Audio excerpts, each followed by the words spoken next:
At World Relief, we are about empowerment. To find stability and to find success in their introduction into our country.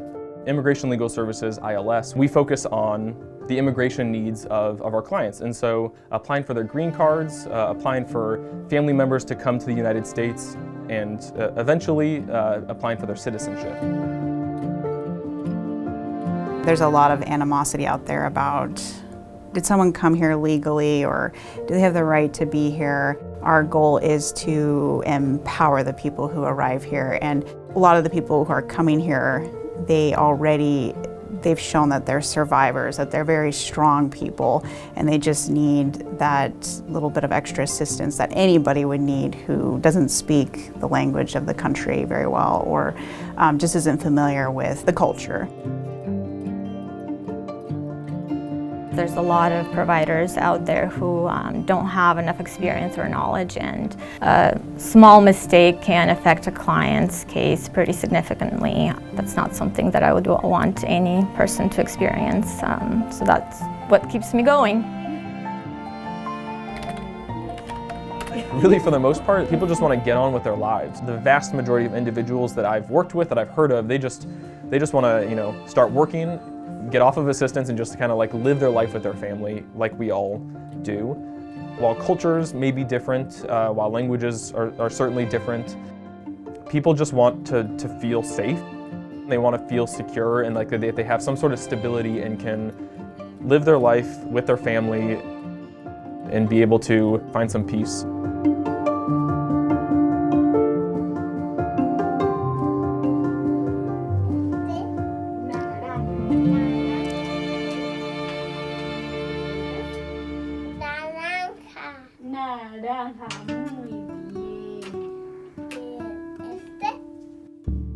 Immigration can get complicated pretty quickly depending on the client's history.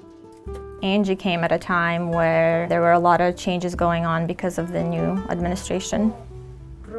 4 years ago, then I just have a tourist visa. I just came visit my brother, and I met my husband, and now I'm here. The majority of our community come to United States for a better future, for the American dream. You have to work for it, and that's it. In Venezuela, it's practically impossible. You have to work for it, but you work for it, and you are not going to find it. She was mostly scared of getting picked up and then losing her child, or having to go back to Venezuela and leaving her child behind here in the United States. So in Angie's situation, she was nervous because she was here out of status. She had a child who was a U.S. citizen. Her husband was a U.S. citizen, but unfortunately she had no status, so she was staying at home. She wasn't willing to go out much. At World Relief, we're able to walk alongside the person that's applying for the process. We're able to walk them through all the requirements, especially if a person's going through it on their own. They might not understand what exactly the government is wanting in terms of paperwork. I tried by myself one time, and I never sent the forms because I was like, don't even know if this is correct. Juliana took my case, and she told me this is not the correct birth certificate that immigration wanted. And I was like, I have this one, I can't do this. They're just getting a request, we need a different birth certificate, but they don't know where and what is wrong with the one that they provided. In Angie's case, it was her birth certificate, which translation was not completely accurate.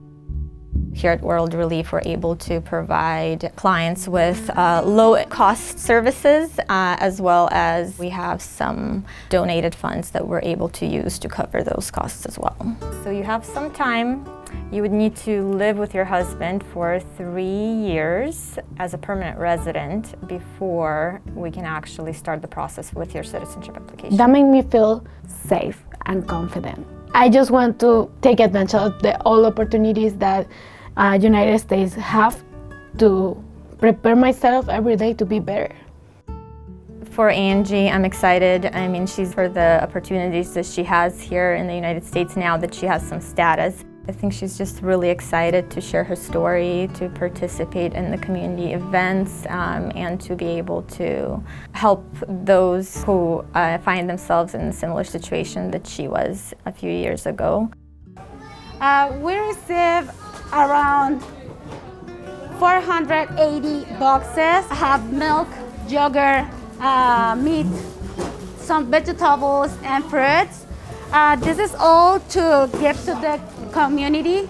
We really hope that all these boxes get gone today.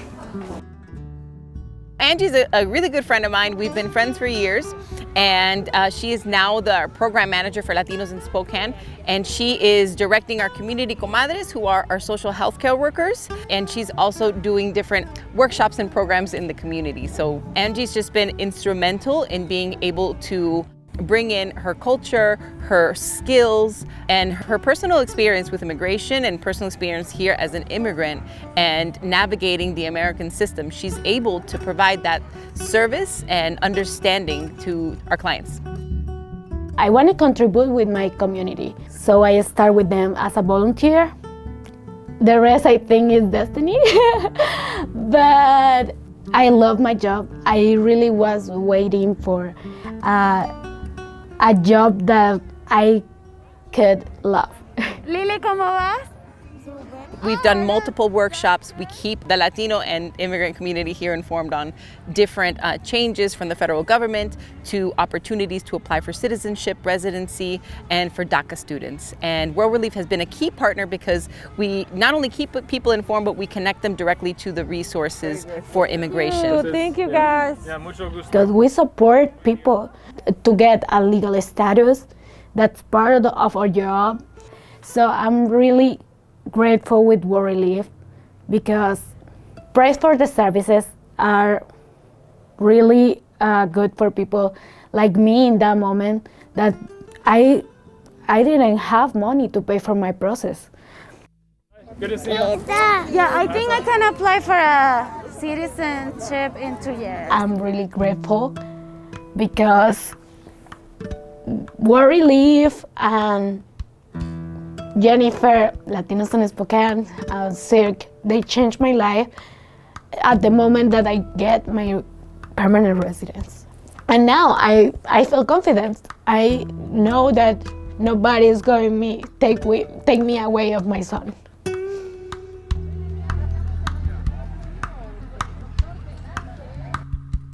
Fundraising is very important in general for what we do.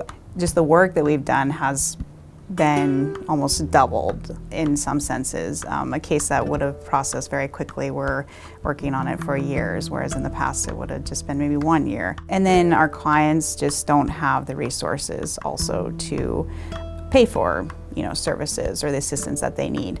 We can't do the work that we do alone without the support, from our state, from our government, but also from our local Spokane community, from individuals, from businesses. We, of course, want to be able to provide accessible legal services, but it's not just this green card, it's not just this certificate of citizenship that says you belong here, but it's our whole community stepping up and saying, you belong here. So I invite you to join in our work. We would love for you to donate to make our services more accessible. Every dollar that comes in allows us to reduce the legal fees that an immigrant is paying to us. I also understand, maybe you're not in a place to donate. That's okay. We would love to have you to volunteer, to provide your services. If you're an attorney, would love some pro bono help. You have a place here. You belong with World Relief, with ILS, and welcoming everyone to our community, and we ask that you join us in that. Realize that to be here in the United States and born here in the United States is a privilege because it's a country with a lot that you can enjoy and you are going to be fine. I'm just excited when she becomes a citizen and her whole family can enjoy the benefits of what it means to be a citizen and be free to live their life and to build the life that they want here in the United States.